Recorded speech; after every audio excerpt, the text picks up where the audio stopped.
আমরা তাহলে second law এর মধ্যে আছি, থার্মোডাইনামিক্সের সেকেন্ড ল। আমি একটা হেডিং দিয়ে দিয়েছিলাম থার্মোডাইনামিক্স 2।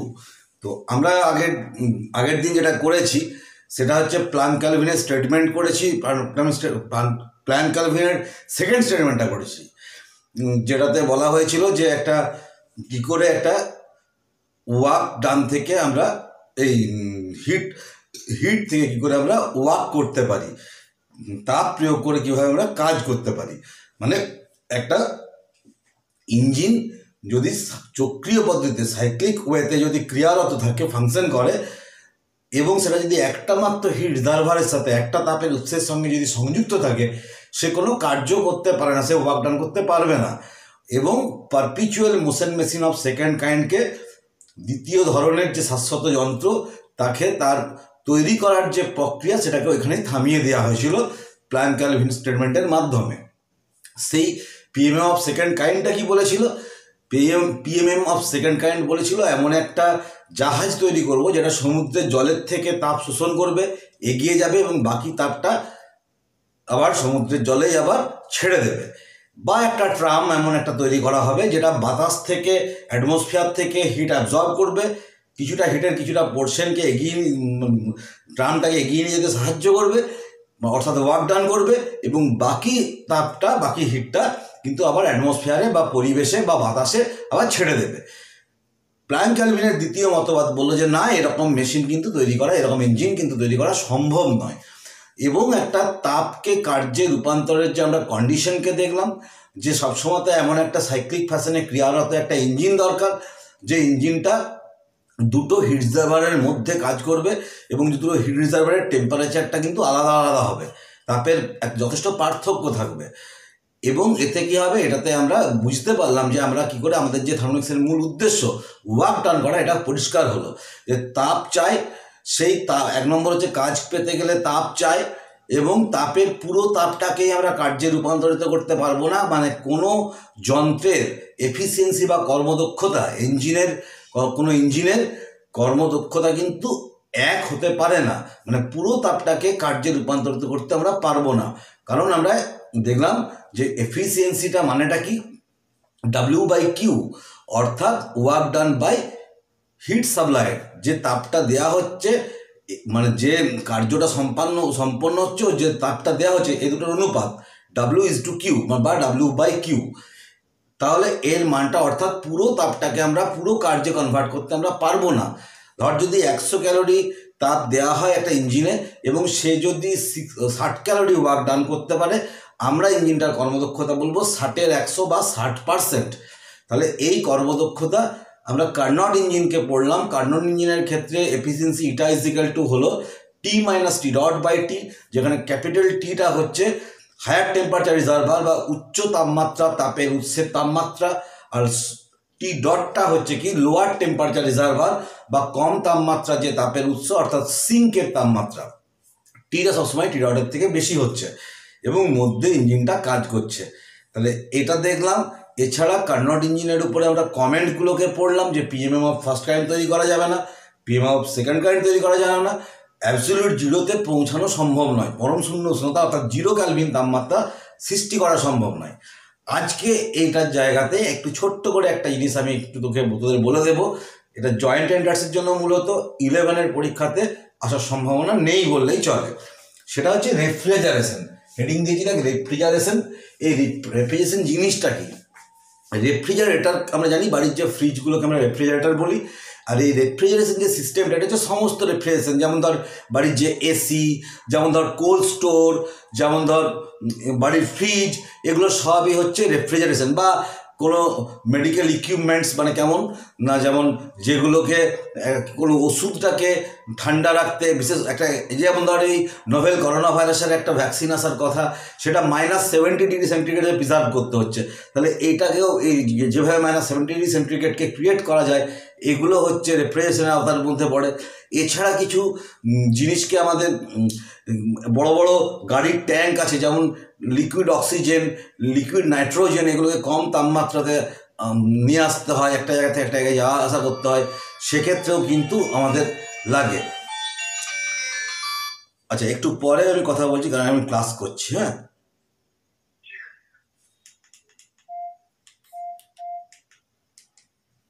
হ্যাঁ, একটা ফোন চলে এসছে, ফোনটাকে আমি সাইলেন্ট মোডে নিয়ে দিচ্ছি, তাহলে তোদের ক্লাসটাকে আমি আবার নিতে পারবো। ভুল করে সাইলেন্ট মোডেই দিয়ে দিই, আজকে ভুল করে সাইলেন্ট মোডে দিতে ভুলে গেছিলাম, তাই রিংটা বেজে উঠলো। তো যাকে তাহলে এই হচ্ছে রেফ্রিজারেশন। এই রেফ্রিজারেটর জিনিসটা কি, বাড়ির ফ্রিজটা থেকে দিয়েই বোঝায়। রেফ্রিজারেটর মানেটা হচ্ছে কি, যে একটা রেফ্রিজারেটারের যে ভেতরে যেটার মধ্যে আমরা ফ্রিজটা, যার মধ্যে আমরা জিনিসপত্র ঠান্ডা জলটাকে রাখলাম ঠান্ডা করার জন্য, বাড়িতে মা তরকারি রাখলো, তুই একটা মিষ্টির কিনে আনলি, দুদিন পরে খাবি বলে মিষ্টির প্যাকেটটাকে রাখলি, মাছ রাখা আছে, বা ডিপ ফ্রিজটার মধ্যে বরফ রাখা আছে, একটা আইসক্রিমকে এনে রেখেছিস বিকেলে খাবি বলে সকালবেলায় কিনে এনেছিস। এই যে ফ্রিজের এই ভেতরটা, এইটা হচ্ছে actually lower temperature reservoir. Lower temperature reservoir বা এলটিআর, কম তাপমাত্রার তাপের উৎস। এই ফ্রিজটার ঠিক পেছন দিকে দেখবি জাল দেওয়া আছে, তার ফার সার্কিট, ইলেকট্রিক্যাল সার্কিট করা আছে। ওই জায়গাটাতে যেটা থাকে সেটাই হচ্ছে আসল রেফ্রিজারেটারের যে মেশিনটা। রেফ্রিজারেটার অ্যাকচুয়ালি ফ্রিজের যে বাস্কটা, আলমারির মতন যে অংশটা যেখানে জিনিসপত্র থাকে, যেটাকে আমরা ফ্রিজ বলি, তার পেছনটাতে আছে সেই। আর হায়ার টেম্পারেচার রিজার্ভার কি, এইচটিআরটা কি, সেটা হচ্ছে আমাদের পরিবেশ, পরিমণ্ডলটা, পুরো বাতাস, বায়ুমণ্ডল, আমাদের যে পরিবেশ, চারদিকটা, অ্যাটমসফিয়ারটা। তো এখানে কি হচ্ছে, ভাব ক্লসিয়াস স্টেটমেন্টটা, তাপ নিজে নিজে বা স্বতঃস্ফূর্তভাবে নিম্ন তাপমাত্রা থেকে উচ্চ তাপমাত্রার দিকে যেতে পারে না, লোয়ার টেম্পারেচার থেকে হায়ার টেম্পারেচার দিকে নিজে নিজে যেতে পারে না, জোর করে পাঠানো যায়। এখন আমরা কি করি, প্রতি মুহূর্তে এলটিআরটা অর্থাৎ ফ্রিজটার থেকে তাপ সবসময়তে হায়ার টেম্পারেচারের দিকে নিয়ে যায়, মানে উল্টো কাজটা করি। সেক্ষেত্রে নিজে নিজে যায় না, জোর করে পাঠাতে হয়। সেটা কে করে না, ইলেকট্রিক্যাল ওয়ার্ক। রেফ্রিজারেটরের উপরে ইলেকট্রিক্যাল ওয়ার্ক, সবসময় তোকে ইলেকট্রিকটাকে অন রাখতে হয়। যেই যদি কোনো সময় কারেন্ট চলে যায়, লোডশেডিং হয়ে যায়, বা তুই সুইচটাকে অফ রাখিস বা ফ্রিজের দরজাটাকে খুলে রাখিস, তাপ কিন্তু সেকেন্ড অনুসারে হায়ার টেম্পারেচার থেকে লোয়ার টেম্পারেচার দিকে সহজেই ঢুকতে থাকবে, তাপ কিন্তু নিজের থেকে ঢুকবে।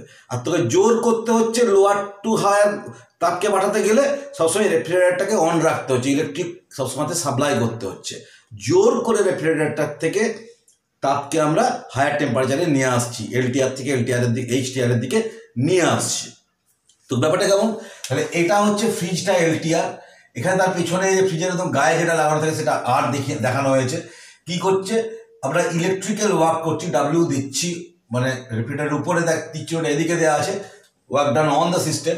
সেখানে কি করছে, এলটিআর থেকে কিউ বার করে দিচ্ছে, এবং এই কিউটা ডাব্লিউএস থেকে জুড়ে গিয়ে কিউ ডট তা বার করছে এলটিআর থেকে, ডাব্লিউটার সাথে কিউ ডট জুড়ে গিয়ে কিউ হয়ে এইচটিআরে বেরিয়ে যাচ্ছে। তুই দেখবি ফ্রিজের পিছনে যে দেয়াল তাকে একদম গরম হয়ে যায়, গ্রীষ্মকালে দেখবি গরম হয়ে গেছে। এবং always Q is equal to W plus Q dot, or W সমান হচ্ছে কিউ মাইনাস কিউ ডট, এটাকে মাথায় রাখতে হবে। এরপরে দেখ, এটা যদি আমরা ডায়াগ্রামটাকে, কান্নার ডায়াগ্রাম আমার লেখা আছে, যদি এটাকে আঁকি এবং পিভির এই ডায়াগ্রামটাকে আমরা পাবো,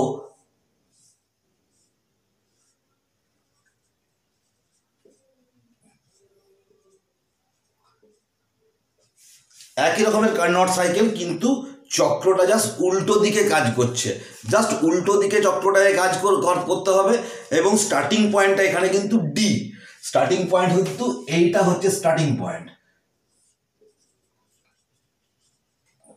স্টার্টিং পয়েন্ট, কারণ আমরা এলটিআর থেকে শুরু করেছি, এটা টি ডট তাপমাত্রা, এটা টি তাপমাত্রা, তারটাকে এখান থেকে এখানে নিয়ে যাচ্ছি, প্রথমে এখানে এক্সপানশন করা হচ্ছে। তাহলে স্টেপ 1 যদি করিস, এগুলোকেও লেখা থাকুক। স্টেপ 1 হচ্ছে ডি থেকে সি, এটা হচ্ছে আইসোথার্মাল রিভার্সেবল এক্সপানশন, মানে সম্প্রসারণ। স্টেপ 2 হচ্ছে সি থেকে বি, এটা স্টিপার হয়ে গেছে গ্রাফটা, অতএব এটা অ্যাডায়াবেটিক রিভার্সেবল, এটা কিন্তু কম্প্রেশন হয়ে যাচ্ছে। দেখ আয়তনটা সংকুচিত হচ্ছে, এটা ভি, যদি এটা ভি হয়, এটা আর এটা কম, এটা বেশি, সিটা বেশি, বিটা কম, তাহলে কম্প্রেশন হচ্ছে, সংকোচন হচ্ছে, কম্প্রেশন।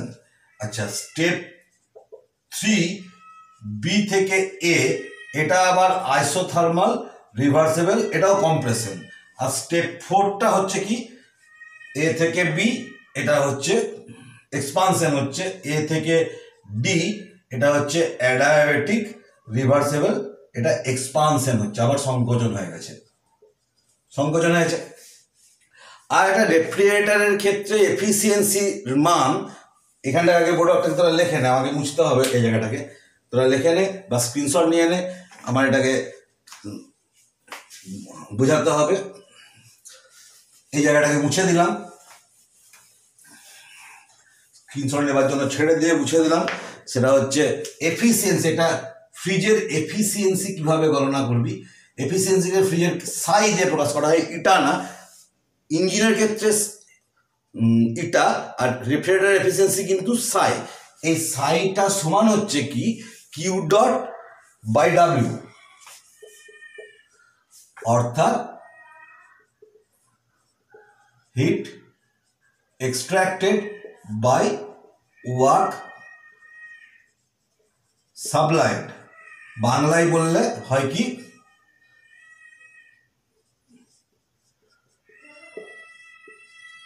বর্ধিত তাপ by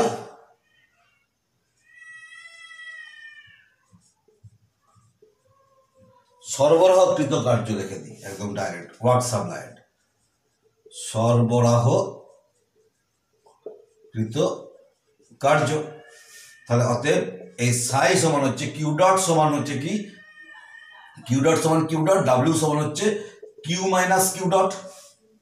Q minus Q dot হচ্ছে, তাহলে সাইটা অতএব সাইটা অলওয়েজ গ্রেটার দেন 1, কারণ কিউ ডটটা লেস দেন কিউ ডট, মানে কিউটা হচ্ছে কি কিউ ডট প্লাস ডাব্লিউ মিলে তো কিউ হয়ে যাচ্ছে, তাহলে কিউটা বড় কিউ ডটটা ছোট, তাহলে সাইটা সবসময় 1-এর থেকে এটা বেশি হবে, সবসময় এটা বেশি হবে। তাহলে Q dot by Q minus Q dot, Q dot by Q minus Q dot, এটা সমানই আমরা বলতে পারি T dot by T minus T dot, T dot by T minus T dot. এটা অলওয়েজ 1-এর থেকে বেশি হয়, টি মাইনাস টি ডট। এটাকেও হিসেব করে দেখানো যায়, যেমন সাই সমান হচ্ছে 1 by T minus T dot by T dot সমান হচ্ছে 1 by T by T dot minus 1। এখন টিটা টি ডটের থেকে বেশি, তাহলে নিশ্চয়ই লবটা হয়ে যাচ্ছে, এই হরটা হয়ে যাচ্ছে দেখ 1-এর বেশি, তাহলে সাইটা হচ্ছে 1 বাই 1-এর বেশি, মানে 1-এর থেকে 1 বাই 1-এর বেশি মানে 1-এর থেকে কম।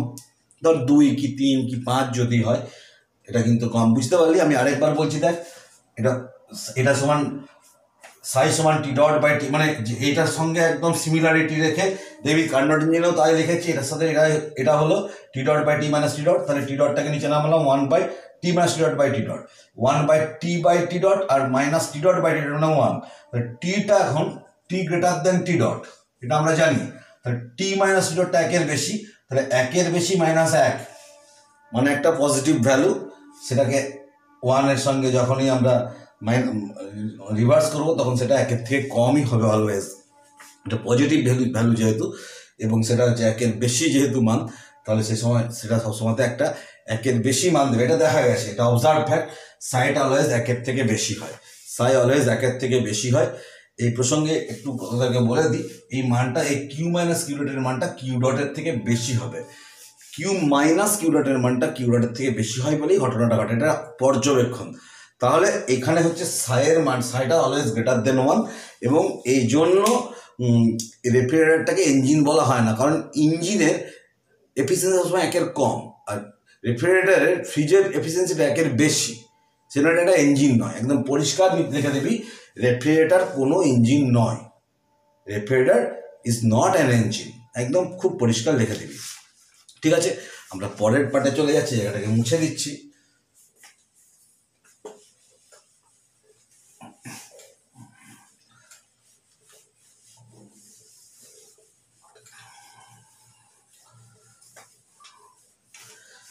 এবারে দেখ চলে আসবো আমরা কার্নট থিওরাম।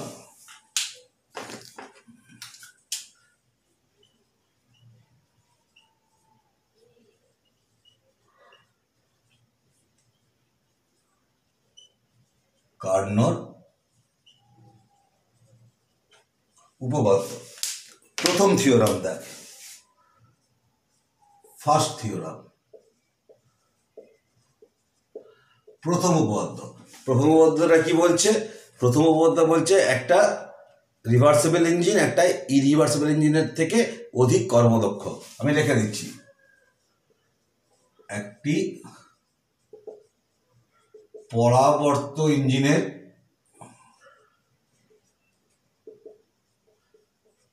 কর্মদক্ষতা একটি অপরাবর্ত ইঞ্জিন অপেক্ষা অধিক। ইংরেজিতে হচ্ছে an reversible engine is more efficient than an irreversible engine। যারা ইংলিশ মিডিয়াম তারা ইংরেজিতে লিখে নেবি। আর সেকেন্ড থিওরামটা দেখ,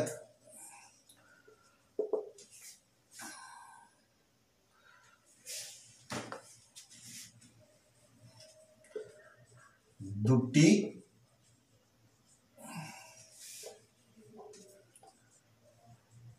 একই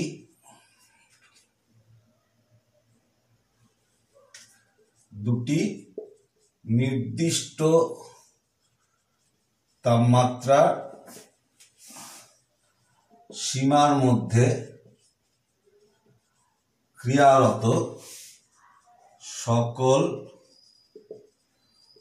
পরাবর্ত ইঞ্জিনের কর্মদক্ষতা সমান।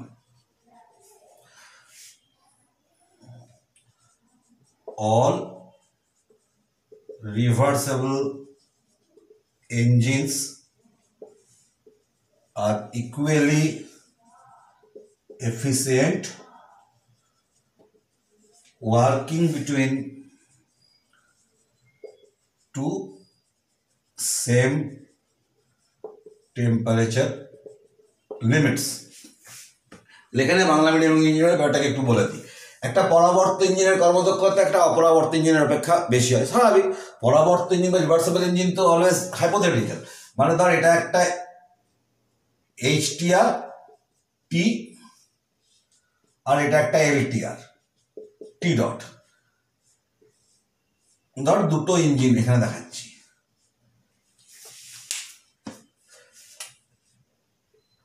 এটা রিভার্সেবল ইঞ্জিন, এটা ইরিভার্সেবল ইঞ্জিন। তো কি হচ্ছে দেখা যাবে কি efficiency of reversible engine always এটি হবে, অলওয়েজ। যে কোনো পরাবর্তন সেই সাইজটা ছোট হোক বড় হোক মেজো হোক সেজো হোক কিচ্ছু দেখার দরকার নেই, জানবি পরাবর্তন ইঞ্জিন যখন হবে তার এফিসিয়েন্সিটা সে ওয়ার্ককে অনেক বেশি হিটে কনভার্ট করতে পারবে। আমরা যে ইঞ্জিনগুলো ব্যবহার করি সব ইরিভার্সেবল ইঞ্জিন, এবং সাইকেল সেখানে ইরিভার্সেবল ইঞ্জিনের ইরিভার্সেবল ইঞ্জিনগুলো অনেক তাড়াতাড়ি কাজ করে, ঘর্ষণজনিত শক্তি অপচয় হবে, প্রচুর অনেক কিছু সমস্যা আছে। এরা সবসময় এরা কম কর্মদক্ষ। আর এটা আরেকটা ইন্টারেস্টিং জিনিস বলছি, যদি তাপমাত্রাটা এইচটিআর আর এলটিআর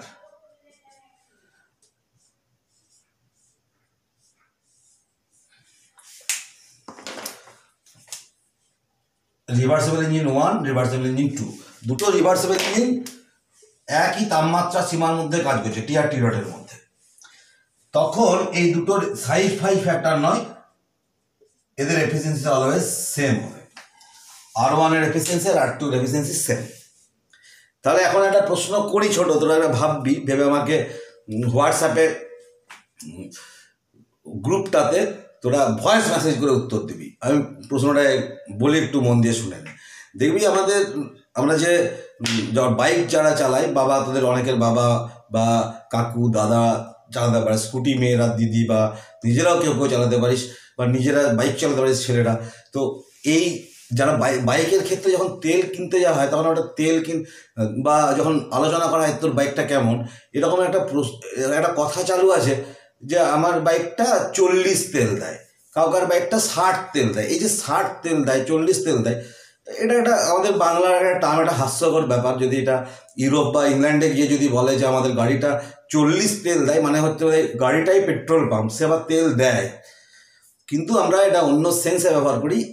আমরা এই 40 তেল দেয় অর্থটা হচ্ছে কি, আমাদের গাড়িটাতে 1 লিটার তেল ভরলে যে থার্মাল এনার্জিটা, যে তাপ শক্তিটা যেটা তৈরি হয়, হিট এনার্জিটা যেটা তৈরি হয়, তার থেকে ওই গাড়িটা 40 কিলোমিটার যায়। 40 তেল দেওয়ার অর্থ হচ্ছে 1 লিটার তেল ভরলে 40 কিলোমিটার যায়। আর যার গাড়িটা 60 তেল দেয় তার মানেটা হচ্ছে 1 লিটার তেল ভরলে 60 কিলোমিটার যায়। তো আমার এখানে তোদের কাছে এখানেই প্রশ্ন, কার্নোট থিওরেম 2টাকে মাথায় রেখে প্রশ্ন, যে ধর একটা নির্দিষ্ট পেট্রোল পাম্প থেকে তেল কেনা হলো, একজনকার পুরানো গাড়ি, আমার একটা পুরানো হিরো হন্ডা স্প্লেন্ডার আছে, যখন অফলাইনের ক্লাসে দেখতে পাবি ভট ভট করে যায়, 20 বছর পুরানো।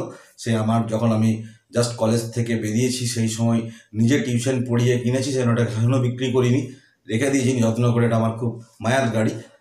তেল দেয় নাই বলে চলে, মানে প্রায় ওই 35-40-এর বেশি তেলই দেয় না। তো আমার গাড়িটা ধর একটা নির্দিষ্ট পেট্রোল পাম্প থেকে আমি তেল কিনলাম এবং তেল ভরলাম 1 লিটার। আরেকজন নতুন বাইক কিনেছে, সেও ওই পেট্রোল পাম্পটার থেকেও 1 লিটার তেল কিনলো, এবং তাহলে ওই পেট্রোলটা যেহেতু সেম, তাহলে তাদের বার্নিং পয়েন্টটা সেমই হবে, আমাদের দুজনকে ইঞ্জিনে একই রকমের তাপ তৈরি হবে। তাহলে HTRটা দুটো ইঞ্জিনেরই সেম। আর বাঁকুড়াতেই চালাচ্ছি মানে হচ্ছে আমাদের, বুঝতেই পারছিস যে লোয়ার টেম্পারেচার রিজার্ভারটাও কিন্তু সেম। তাহলে একজনকার গাড়িতে 40, একজনের গাড়িতে 60, এরকমটা কেন হয়? এফিসিয়েন্সি তো এক হওয়া উচিত, এটা একটা প্রশ্ন, তাই না? দুটো প্রশ্ন এখানে জয়েন্টে আসার মতন দুটো প্রশ্ন এসেছে বা আসতে পারে, বা এই রিলেটেড প্রশ্ন একটু বলি। দেখ, একটা গাড়ি যদি পেট্রোলটার যদি কোয়ালিটি সেম হয়, তাহলে বাঁকুড়া আর দার্জিলিংয়ের মধ্যে কোথায় বেশি ভালো তেল দেবে? তো HTRটা যেহেতু পেট্রোলের পুড়ছে, আমাদের ইঞ্জিনটার মধ্যে পেট্রোল পুড়ে, পেট্রোল থেকে তো আর শক্তি ডাইরেক্ট পাওয়া যায় না, পেট্রোলটার মধ্যে যে কেমিক্যাল এনার্জিটা স্টোর হয়ে আছে সেটা ইঞ্জিনে, আমরা এখানে কার্বোরেটর বলে একটা জিনিস আছে ইঞ্জিনের কাছে, সেই জায়গায় করে কি, সেটা তাপ দহন হয়, এবং দহন হলে কি হচ্ছে, সেখানে তাপ শক্তি উৎপন্ন হয়, থার্মাল এনার্জি বা হিট এনার্জি উৎপন্ন হবে, সেই হিটটা ওয়ার্কে ইঞ্জিন কনভার্ট করে। তো এই হচ্ছে প্রসেস।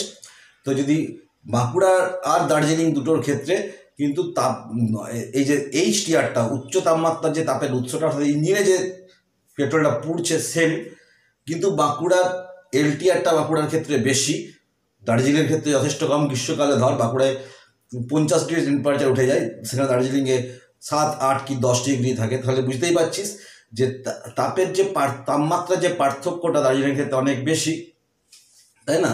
তাহলে এফিসিয়েন্সিটা কোথায় বেশি হবে? ভাব, আমাদের এফিসিয়েন্সির ফর্মুলাটা নিশ্চয়ই মনে আছে, T - T./T। তাহলে টিটা তো দুজনকার ক্ষেত্রে সেম, তা T - T.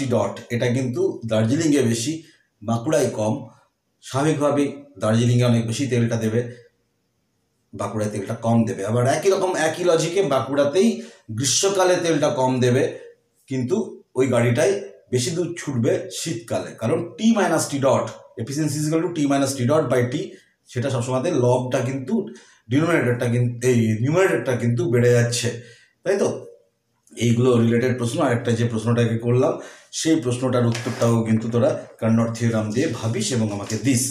তো আমি পরের টপিকে চলে যাচ্ছি। পরের টপিকটা হচ্ছে আমাদের এন্ট্রপি। এটাকে আগে লিখে নিয়ে আমি জায়গাটাকে ছেড়ে রাখছি একটু লিখে নেবার জন্য।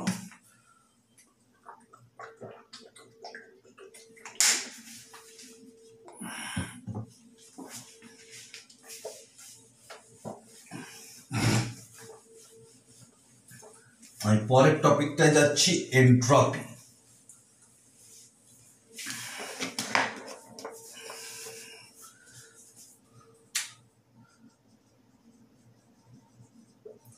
এন্ট্রপি S দিয়ে সূচিত করা হয়, বাংলা তো এটাকে এন্ট্রপি বলে, এর কোনো বাংলা নাম নেই। এটা ক্লসিয়াস, ওই সেকেন্ড লয়ের জেনারেল স্টেটমেন্ট পরে যার স্টেটমেন্টটাকে বললাম, সেই ক্লসিয়াস এইটা ইন্ট্রোডিউস করেছিল থার্মোডাইনামিক্সে। যেমন আমরা ফার্স্ট লর ক্ষেত্রে আমরা দেখেছি, ফার্স্ট লতে যে টার্মটা ঢুকেছিল সেটা হচ্ছে ইউ, সেকেন্ড লতে এই এস টার্মটা, এন্ট্রপি টার্মটা ঢুকলো। এবং সবথেকে মজার কথা হচ্ছে কি, যে কোনো থার্মোডাইনামিক্যাল প্রপার্টি এই ইউ আর এস এর কম্বিনেশন, অর্থাৎ ইউ ও এস এর সংযোগে বাকি সকল তাপগতীয় রাশিকে পাওয়া যেতে পারে।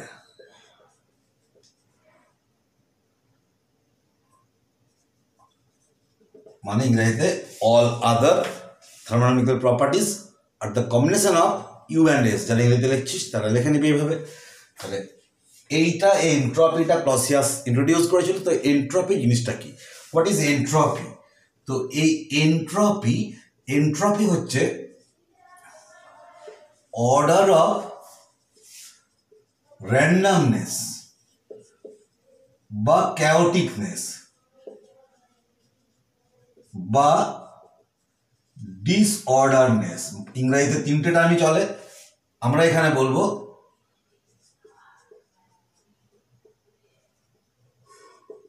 বিশৃঙ্খলার মাত্রা।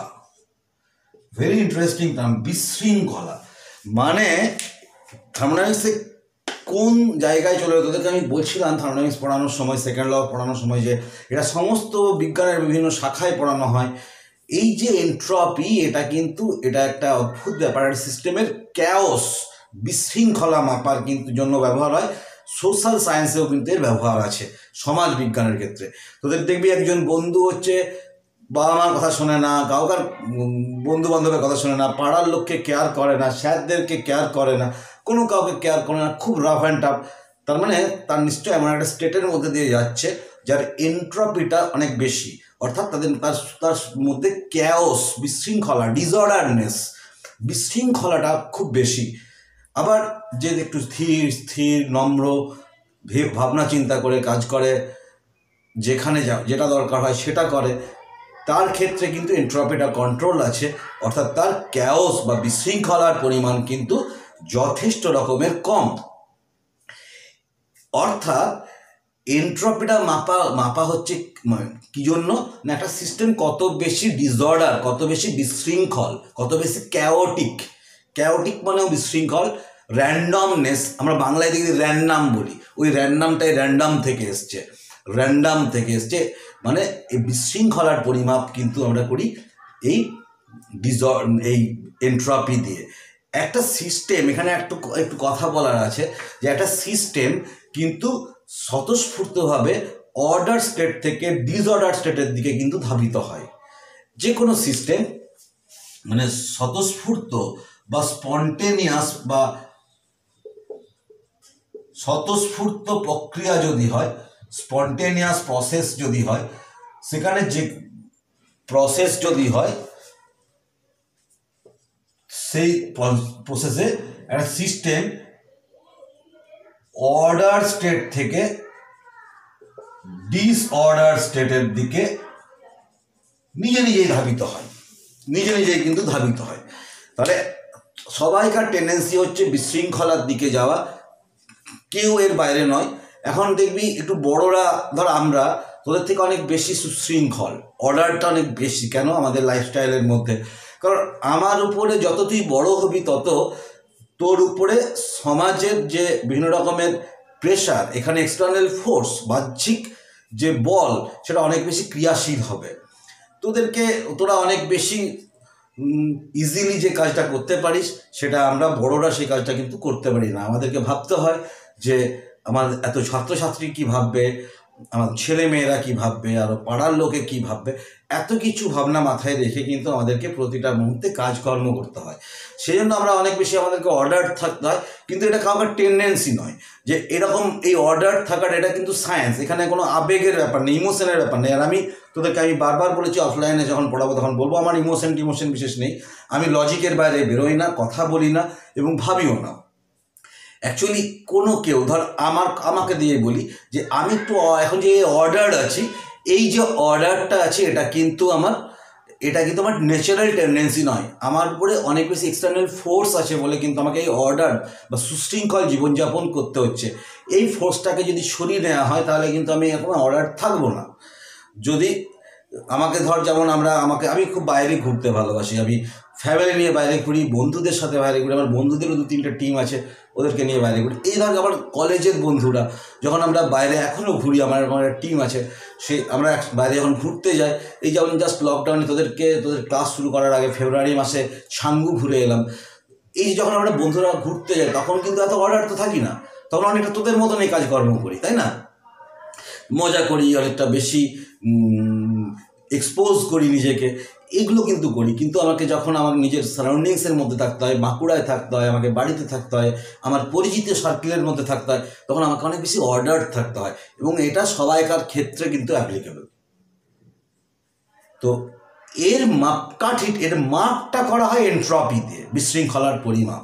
এবং এখানে আরেকটা ইন্টারেস্টিং কথা হচ্ছে, অর্ডার স্টেটের থেকে ডিসঅর্ডার স্টেট বেশি স্টেবল। তাহলে এই যে অর্ডার স্টেট, এটা হচ্ছে আনস্টেবল, অস্থায়ী। ডিসঅর্ডার স্টেটটাই স্টেবল, এটা অস্থায়ী, এটা স্থায়ী।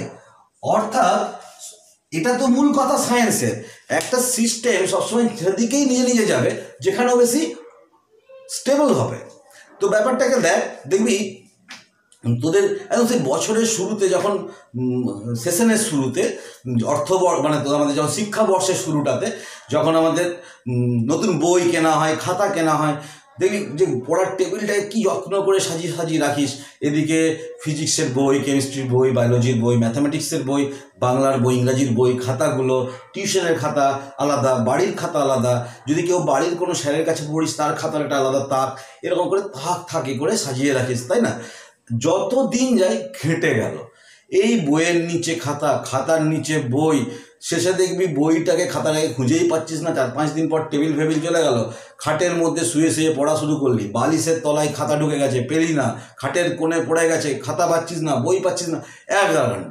এবারে কিছু বন্ধু, আমার যেমন একটা বন্ধু ছিল, প্রলয় নাম তার, স্কুলের বন্ধু, তো ওর বাড়িতে যখন যেতাম আমি অবাক হয়ে যেতাম যে ওর একদম সেশনের শেষ পর্যন্ত এরকম টেবিলটাকে ঝাঁ চকচকে ঠিক সাজানো থাকতো।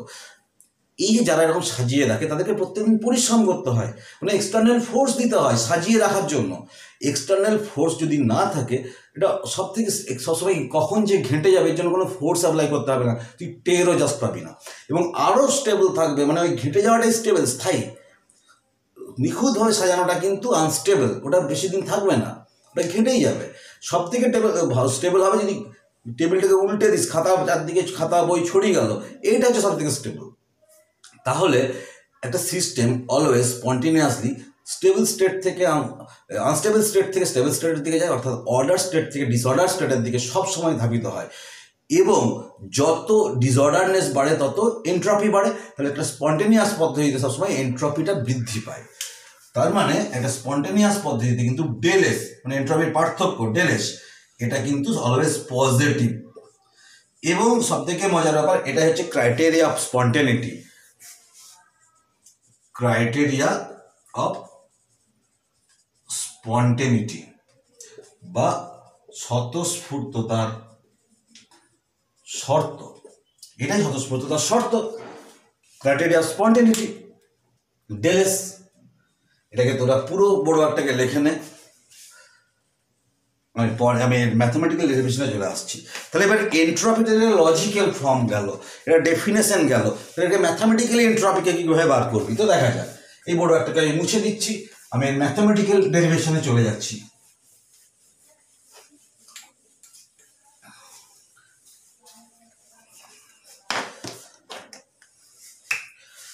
তাহলে এবারে কনসেপ্ট অফ এন্ট্রপি, অর্থাৎ এন্ট্রপির ধারণা। এন্ট্রপির ধারণাটার ক্ষেত্রে ধরি আমরা একটা এরকম করে সিস্টেম, একটা সিস্টেম বলতে আমরা কি জানি, এটা আমার একটা সিস্টেম। সেই সিস্টেমটাতে এরকম একটা পিস্টন আছে, পিস্টন আর সিলিন্ডার আছে। এর মধ্যে ধরা যাক n মোল আইডিয়াল গ্যাস স্টোর আছে। ইনিশিয়াল কন্ডিশন, এখানে আয়তন হচ্ছে V1, এটাতে তাপ প্রয়োগ করা হলো Q, V1 থেকে বেড়ে এটা V2 হয়ে গেল, পিস্টনটা এরকম করে উঠে গেল উপরে, এরকম ছিল, উঠিয়ে দিলাম, তাপটা এটা এক্সপান্ড করলো, উঠিয়ে দিলাম। আর টিটা, এটা আইসোথার্মাল প্রসেস, টিটা কনস্ট্যান্ট, তাহলে এখানে লিখে দিই আইসোথার্মাল প্রসেস, এটা ধরলাম। তো আমরা তাহলে এই যে কাজটা ওয়ার্ক ডান করলো, এটাই W। তাহলে আমরা যদি ফার্স্ট ল এখানে অ্যাপ্লাই করি, dq সমান du প্লাস w। আর ইন্টারনাল এনার্জি চেঞ্জটা হচ্ছে u1 থেকে u2, এখানে ছিল u1 এটা হলো U2 হয়েছে ইন্টারনাল এনার্জিটা, সেটা হচ্ছে ডেল ইউ মানে হচ্ছে E2 মাইনাস U1। তাহলে এখন ডিকিউ, এখন ডিইউ সমান আমরা জানি সিভিডিটি, অ্যাকচুয়ালি এন সিভিডিটি এন মল যেহেতু নিয়েছি আমরা, আর ডাব্লিউ সমান হচ্ছে পিডিভি, পিডিভি আমরা জানি। তাহলে অতএব ডিকিউ সমান হচ্ছে এন সিভিডিটি প্লাস পিডিভি। এখন দেখ পিভি সমান এনআরটি और ভি সমান হচ্ছে এনআরটি বাই সরি পি সমান হচ্ছে এনআরটি বাই ভি। তাহলে এই পি এর বদলে और ডি কিউ সমান হচ্ছে n Cv dT plus nRT by V dV. এরপরে আমরা কিন্তু ইন্টিগ্রেট করে দেবো within limits, integrating within limits, সীমার মধ্যে সমাকলন করে পাবো ইন্টিগ্রেশন ডিকিউ 1 থেকে 2 এনসিভি কমন কনস্ট্যান্ট যেহেতু T1 থেকে T2 dT plus n R common T by V dV T1 থেকে T2। ঠিক আছে, ও সরি এটা এখানটাতে আমি একটু ভুল বলেছি, এটা আইসোথর্মাল প্রসেস নয়, এখানে হচ্ছে তাপমাত্রাটা T2 হয়, এখানে T1 হয়। আইসোথর্মাল প্রসেস ধরবো না, তাহলে তো ব্যাপারটা হবে না, আইসোথর্মাল প্রসেস আগে থেকে ধরে নেব না। তাহলে হচ্ছে T1 থেকে T2। তাহলে টিটাও দেখ এখানে কি হচ্ছে, তাহলে এইটাকে কিন্তু আমরা n C v T2 minus T1 plus n, আর এইটাকে কিন্তু আর ইন্টিগ্রেট কিন্তু করা যাচ্ছে না, এটাকে কিন্তু টিউ, এবং সব থেকে বড় কথা হচ্ছে T1 T2ও বলতে পারবো না, এটাকে আরো একটু বলি, কারণ এখানে দুটো ভ্যারিয়েবল, তা T1 কি করে বলি, এটা স্টেট 1 থেকে স্টেট 2ই বলতে হবে, কারণ ভিটাও আইসোথর্মাল প্রসেস হলে এক হবে, টিটা কনস্ট্যান্ট হলে বাইরে বেরিয়ে যাবে, আইসোকোরিক প্রসেস হলে ভিটা কনস্ট্যান্ট হবে বাইরে বেরিয়ে যাবে, দুটো আলাদা ডিফারেন্ট কেস অ্যারাইজ করবে। তাহলে এটাও স্টেট 1 থেকে state 2 T by V dV, তার মানে এইটাকে কিন্তু ইন্টিগ্রেট করা যাচ্ছে না, অর্থাৎ second term of the right hand side RHS, ডান আরএইচএস এর দ্বিতীয় টার্মটাকে cannot be integrated, বাংলায় যারা লিখবি তারা লিখবি ডান পক্ষের দ্বিতীয় রাশিটিকে ইন্টিগ্রেট করা যায় না। তাহলে আমরা বলতে পারি এই যে dQ, so Q is a path function. যদি স্টেট ফাংশন হতো, ফার্স্ট ক্লাসে পড়েছিলাম, তাহলে কিন্তু পুরোপুরি ইন্টিগ্রেট করা যেত, তাহলে ডিকিউটাকে পুরোপুরি ইন্টিগ্রেট করা যাচ্ছে না। তাই আমরা করলাম কি, এখানে একটা প্রমাণ হয়ে গেল, এবারে উভয় পক্ষকে টি দিয়ে ভাগ করে দে, বড় একটাকে লিখে নে।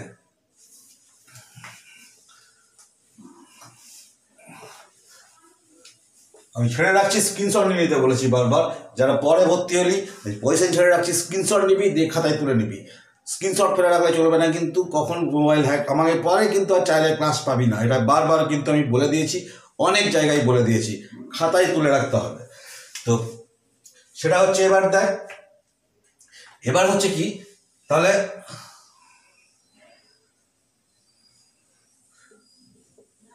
উভয় পক্ষকে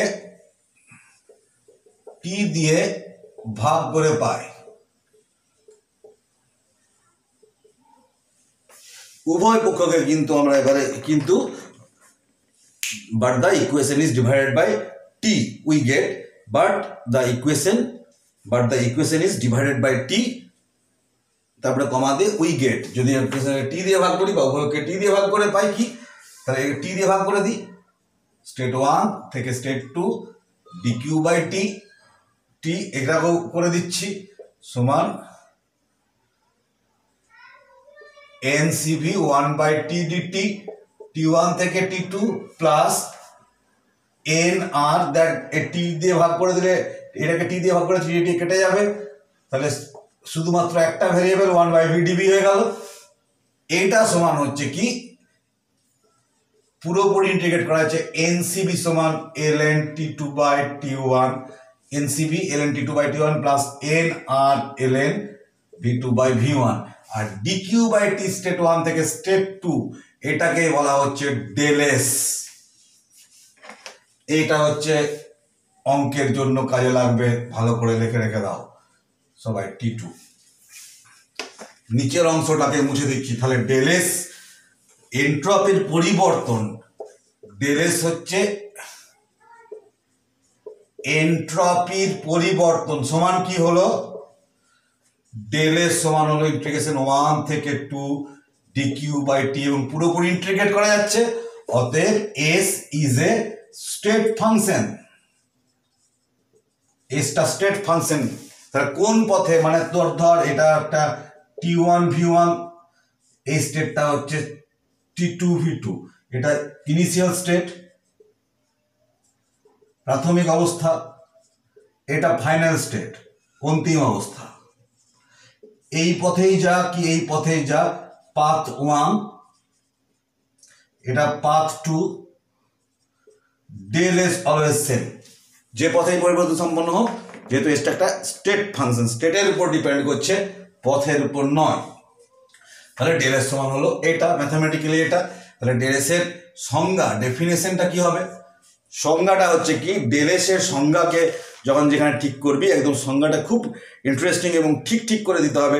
তাহলে ডেল এস এর সমান মূল ব্যাপারটা হচ্ছে এন্ট্রপির পরিবর্তন হচ্ছে ডিকিউ বাই টি হলো, মূল কথা হচ্ছে ডিকিউ বাই টি, মানে অ্যাকচুয়ালি এটা রিভার্সেবল প্রসেস। আচ্ছা, ওই যে যেখানটাতে প্রথমে রেখেছিলাম ওটা রিভার্সেবল প্রসেসটা কিন্তু লিখে দিবি, মানে পুরো আদর্শ গ্যাস দিয়েছিলাম, রিভার্সেবল প্রসেসেই কাজ করতে হবে। পিস্টনটা আর সিলিন্ডারটা কিন্তু আইডিয়াল, মানে কোনো ওয়েটলেস ফ্রিকশনলেস পিস্টন, রিভার্সেবল পদ্ধতি কিন্তু লিখে নিবি। আমার এই পুরো কাজটা কিন্তু রিভার্সেবল, আচ্ছা এখানে লিখে দিই, ফর, এখানেই লিখে দেওয়া যায়, ফর রিভার্সেবল প্রসেস, পরাবর্ত পদ্ধতির ক্ষেত্রে, এটা রিভার্সেবল প্রসেসের ক্ষেত্রে লিখে দিলাম। তাহলে ডেল এস সমান ডিকিউ আর বাই টি একদম করে দিলাম, ডেল এস এন্ট্রপি পার্থক্য। এই ডিকিউ আর বাই টিটা কি অ্যাকচুয়ালি, এটা হচ্ছে heat change in reversible process,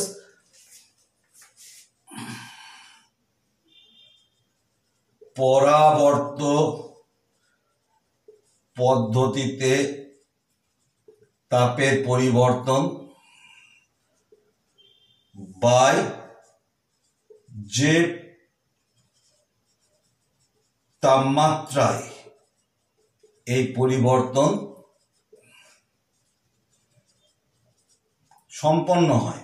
যেটা কিন্তু লিখছি তার ডেল এস মানে কি না, heat change in reversible process by at that temperature the change occur, and that temperature the change occur, the temperature at which heat change occur, temperature at which the heat change occur, নিচে লিখে দিবি del S সমান। তাহলে এটা গেল। এখন যদি তাপমাত্রাটা যদি ভ্যারিয়েবল হয় তখন কি হবে, এই বড় একটাকে কিন্তু মুছে দিচ্ছি, বড় একটাকে কিন্তু আমরা মুছে দিচ্ছি।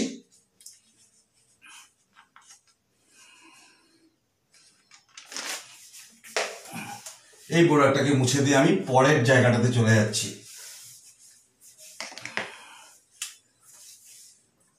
when temperature does not remain constant,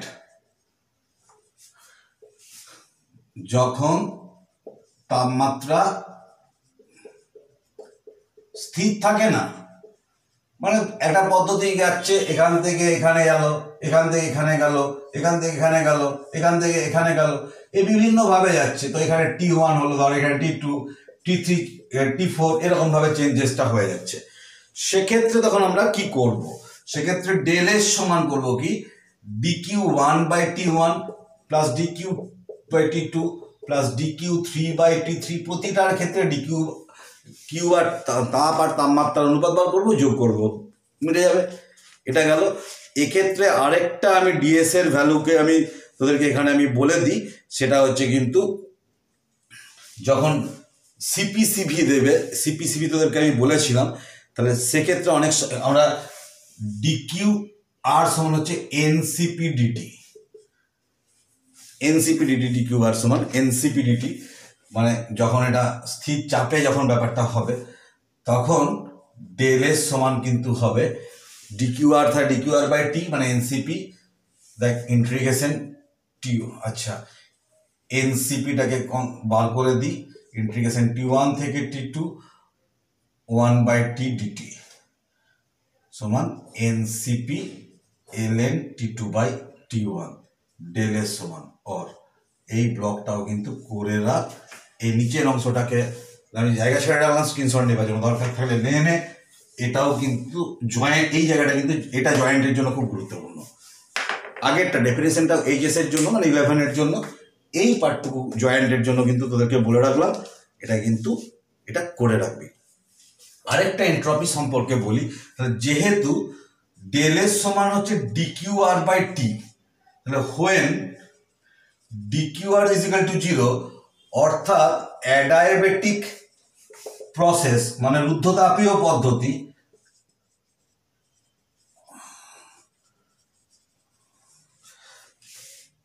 then del S সমান 0 হয়ে যাবে, তাহলে এন্ট্রপির কোনো পরিবর্তন হবে না।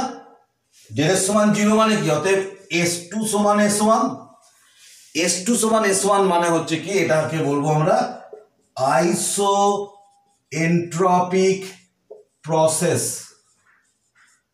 আইসো এন্ট্রপিক পদ্ধতি বলবো আমরা, আইসো এন্ট্রপিক পদ্ধতি। আইসো এন্ট্রপিক পদ্ধতি, আইসোথার্মাল মানে কি তাপের পরিবর্তন হচ্ছে না, আইসোবারিক মানে কি চাপের পরিবর্তন হচ্ছে না, আইসোকোরিক মানে কি আয়তনের পরিবর্তন হচ্ছে না, আবার আইসো এন্ট্রপিক মানে কি মানে কোনো এন্ট্রপির পরিবর্তন হচ্ছে না।